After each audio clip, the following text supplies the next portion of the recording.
Good day, Crime Talk aficionados. This is Scott Reisch from Crime Talk, and thank you for tuning in. First on the docket, an Evelyn Boswell case update. Second, answering questions from subscribers regarding the Letecia Stauch case. Third, someone may want to check the temperature of a judge in Florida. Fourth, a show that may be worth watching tonight. And finally, our dumb criminal contestant of the day, as well as our viewers' winner from last week. Let's talk about it.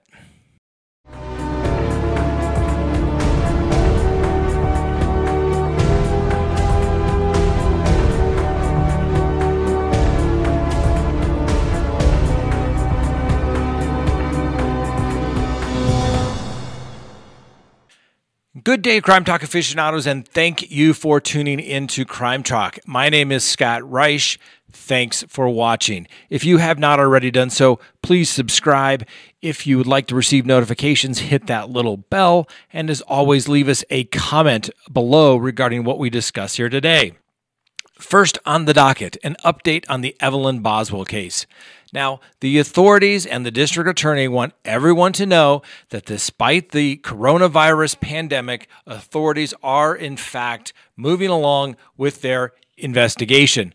But their first priority apparently is protection of the investigators. Now, no new details were given as far as anything that has changed based upon this press conference from the district attorney and the police. Both the police and district attorney state that they're taking precautions, which is slowing the interviews down of people that they need to speak with. Now, for those of you who do not recall, Evelyn Boswell is the 15-month-old girl who was found deceased on the 17th day of what could be only described as a convoluted search.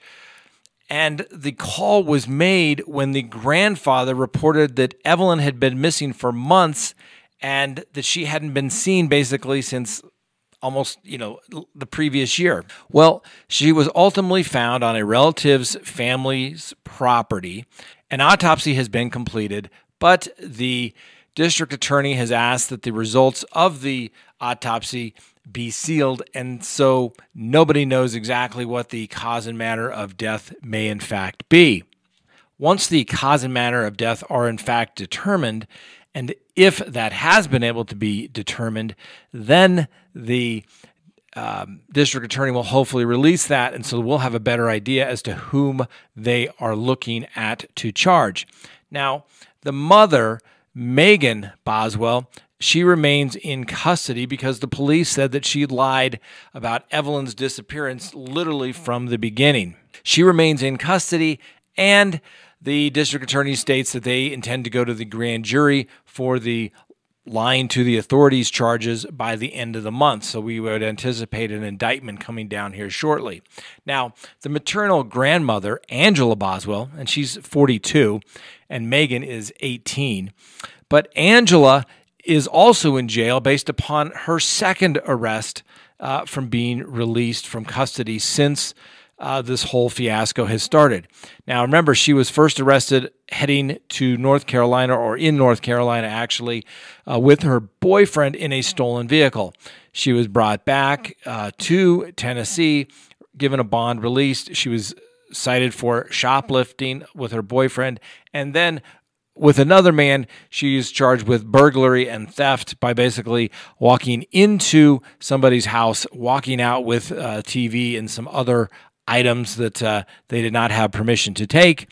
And of course, they found some drugs, specifically methamphetamines, as well as some fake money. Angela is quite the role model, and it's not very surprising how Megan may have found herself in this particular situation, given the good guidance that she was in fact receiving. We'll continue to follow this case. This is a heartbreaker, 15-month-old child, and nobody says anything for months until somebody notices, oh, the child's gone, we should call somebody. Months? Are you kidding me? Come on, people. We can do better than that. Next on the docket, let's answer some questions that were asked by subscribers in the comments section, as well as people that sent questions directly to my website, scott@scottreisch.com, where you can also sign up for our newsletter. It is, in fact, free. So feel free to do that as well and leave a question about the cases, and we'll try to answer them. First question. Why have they, the police, allowed her daughter not to speak to the detectives? This is Letecia Stauch's daughter. She's 17. She is named Harley, and she was sent text messages regarding picking up cleaning supplies. And I'm sure the police would love to talk to her, but according to the police affidavit for arrest, which was signed and we went over last week, and you can check out all those videos, Harley is not speaking to the authorities. Now, I am not giving legal advice, but Harley has made the right decision not to speak to anyone in this particular case, okay? Does it make her look guilty? Who cares, all right? The only thing that a defendant, one that is accused of, should not worry about looking guilty. It's better than being found guilty of anything. And you noticed she has not been charged. There are a lot of people that believe, and obviously we give everyone the presumption of innocence on this show until and if they are found guilty in a court of law. But she has not been charged with anything. Why? Because apparently she's kept her mouth shut. Unlike her mother, Letecia Stauch, that's made terrible, terrible statements that can be shown not to be truthful. The police have investigated that. And that's what they have done. And it's not looking good for Letecia Stauch based upon her statements. The question is, could the daughter of Letecia Stauch be charged as some sort of an accessory? She could possibly accessory after the fact, tampering with evidence, something along those lines, based upon text messages. However, no information has been given to show what she knew and when she knew it. And without that, and without an admission or somebody testifying to it, the police have no evidence. Simply being told to pick up some carpet cleaner, some vinegar and baking soda is not a crime. And if one were to pick those items up, that could be used for general household cleaning. So it just isn't a crime yet. She's kept her mouth shut, exercising her constitutional rights, as well as any attorney worth their salt would tell them to do. Letecia Stauch made the wrong decision by talking to the police. If in fact she had done something wrong, she should have retained counsel immediately. But no one ever listens to your friendly neighborhood defense attorney until it's too late. Next question from one of our subscribers. Will the fact that Al and Landon were able to continue to live in the house and it took 5 searches to gain all the evidence cause problems for the prosecution? Potentially. All right. We don't know exactly what was done, what the scope of the house of the search was limited to. Now, originally, it's been reported that Letecia Stauch allowed the police officers to look around. These were patrol officers kind of looking for the house, to see if there was anything obvious, but there was nothing there. They're not crime scene investigators. So the fact that it took, multiple returns to the property to conduct an investigation will certainly be ample fodder for the defense on cross-examination of the quality of the investigation and the collection of evidence and things of evidentiary value. That's what they're supposed to do. They usually get it through one time through. They don't go back multiple times. Makes it kind of look like you're not really know what you're looking for. And then maybe it kind of shows that you're going back looking for things to support your theory of who you think committed a crime versus actually looking at the big picture and simply collecting the evidence. Remember, a good investigator will simply collect the evidence and let the chips fall where they may. When they start getting into, and it's kind of a buzzword today, of confirmation bias, of trying to find facts to fit their conclusion, it shows a tainted and biased investigation. We'll have to see where things go. Obviously, in this particular case, Letecia Stauch's own statements that she has given will, in fact, be her own worst enemy. And I've said this before. It is always the defendant's own words that come back and bite them. Next question. Do you think they have recovered the gun she used to kill Gannon? Well, it's still unclear because we don't have the actual autopsy. The prosecutor filed a sentencing enhancer as it relates to a deadly weapon being used, but they also said it was a bludgeon or a knife as well. As far as we know, no gun has been recovered. However, we simply don't know. That may not be the cause of death or the manner of death. We know cause of death will more likely be ruled as a homicide, but the manner of death we do not know just yet. Now, next question. How much harder is it to defend someone who can't keep their mouth shut? She must be a defense attorney's nightmare. Her web of lies stories were unraveling rapidly.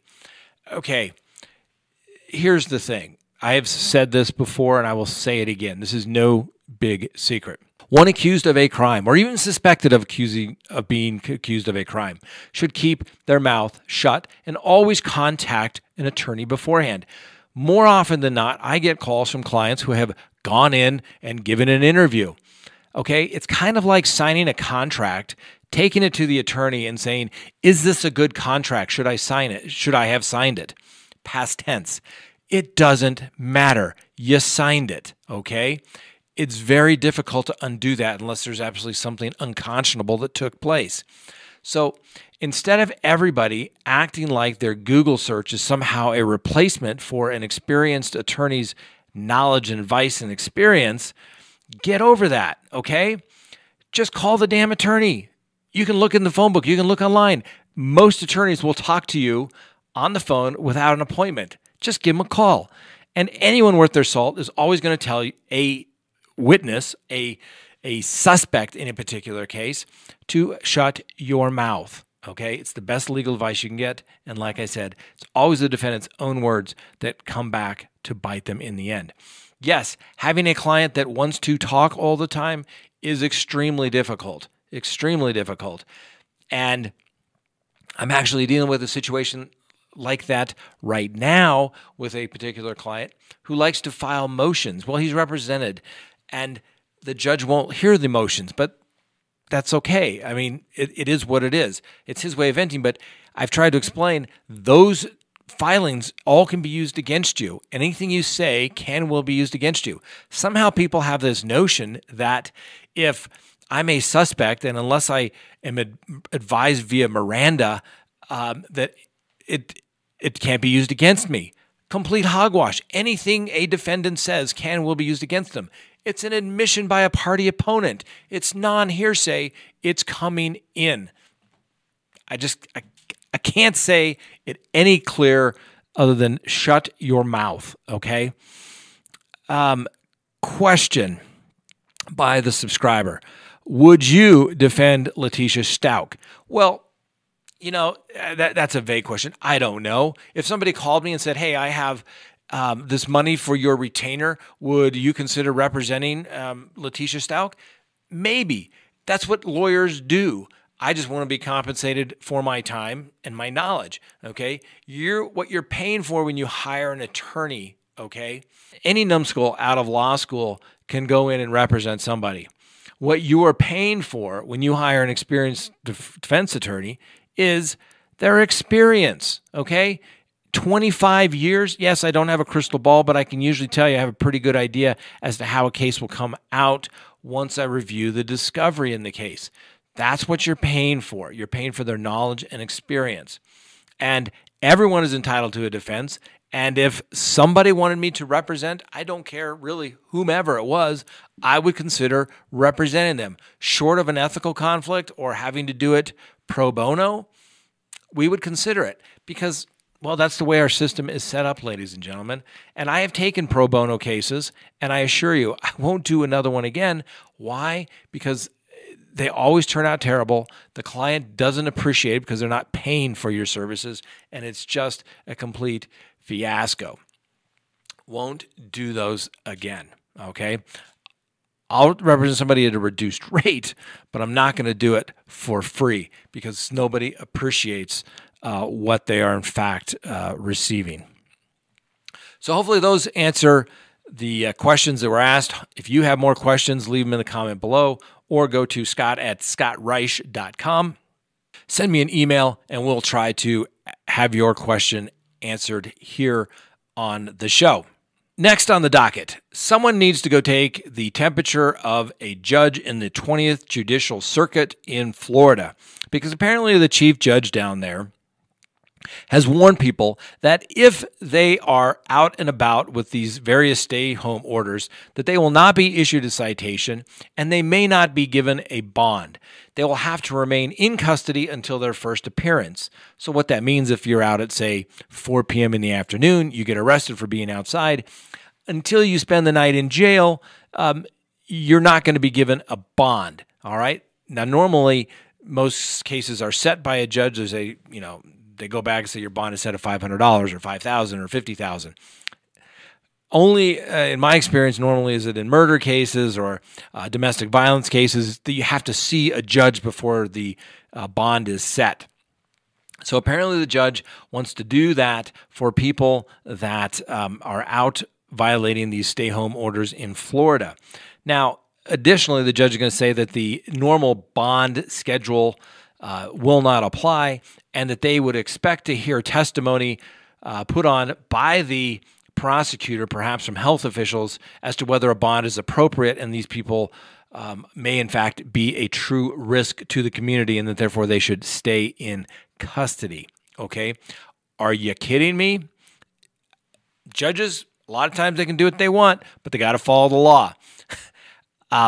This judge is looking for more trouble than he's asking for if he follows this particular policy. Okay? Stay home, go home, send the people home. It's not his job to tell the police how they're going to enforce these provisions. The last time I heard, the police kind of fall under the whole executive branch, not the judiciary. So we'll see how that works out for the judge. And we'll see who comes to the aid and rescue of the people that are in fact charged with that. That may very well be unconstitutional. Next on the docket, there may be something worth watching tonight on Headline News' Sex and Murder. So there's an episode coming out tonight. It's called Killer Affair, and it's kind of an interesting case. It's the story of a case about Laura Wallen. Now, she was a 31-year-old history teacher who was found dead on September 13th of 2017. And her boyfriend, Tyler Tessier, was actually out there with his girlfriend's parents giving news conferences that he was concerned for once her fast return, etc. Sound familiar, right? Guess what? He's ultimately charged with murder because, as we have stated in the 12 Undeniable Truths of Life by a criminal defense attorney. What is one of those undeniable truths? Yes, most people have a second life. Most people have a secret that they won't tell anyone. Well, guess what? The boyfriend, Tyler, in this particular situation, not only did he have a girlfriend with Laura Wallen, no, he also had a fiancée. And it was the prosecutor's theory that Tyler had killed Laura because she was going to go to the fiancée and tell her about the baby and the pregnancy. Interesting case. Now, unfortunately, this case didn't get to trial. Why? Because Tyler committed suicide just prior to the court proceedings commencing. There's going to be some information that hasn't been released, some interviews and some audio in this as well, so I think it may be worth watching. And like we said, Tyler committing suicide, ultimate consciousness of guilt when it comes to a defendant's guilt. Now, he was never convicted, but it certainly shows that he was feeling very negatively about the situation. So next on the docket, our dumb criminal contestant of the day. And today, it's a twofer. That's right, we have two dumb criminals for the price of one. Now, Mr. Xavier Permeter and Steven Syriacs, these two alleged dumb criminals, because they are given the presumption of innocence, and they're not a winner of the dumb criminal contestant of the day or the week until we actually declare it as so. So apparently these two go into a CVS pharmacy in Florida. They tell the workers that they had coronavirus, and then the two proceeded to grab 2 cases of Corona beer and some laundry detergent. Estimated value, $37.99. Well, Genius 1 and Genius 2 then proceed to leave the CVS pharmacy in a stolen van. Now, obviously, there's a lot less people on the street, so it didn't take the police long to find the van. Ultimately, the police used a boxing maneuver to stop what was amounting to a high-speed chase. Now, Mr. Syriacs then runs and is ultimately apprehended by the police because they never get away, and only exacerbates the problem even further. Instead of a simple little theft and maybe an eluding and maybe a motor vehicle theft, now he's also charged because he's threatened police officers and said, "You all ain't shit with those badges. Quote, I'll fuck you up," end quote. "I'm going to come to your house and fuck you up as well." Or these certain statements that Mr. Syriacs made to the police as well. So, Mr. Permeter and Mr. Syriacs, you are our dumb criminal contestant of the day and have an opportunity to be the dumb criminal contestant of the week. We'll see if the competition throws them out of the running. But since it's only Monday, they are in the running. Now, just for a quick reminder, our dumb criminal contestant of the week last week, we let our viewers decide. And we had the gentleman that was on a high-speed chase and said, quote, once he was stopped, quote, "I was teaching my dog how to drive."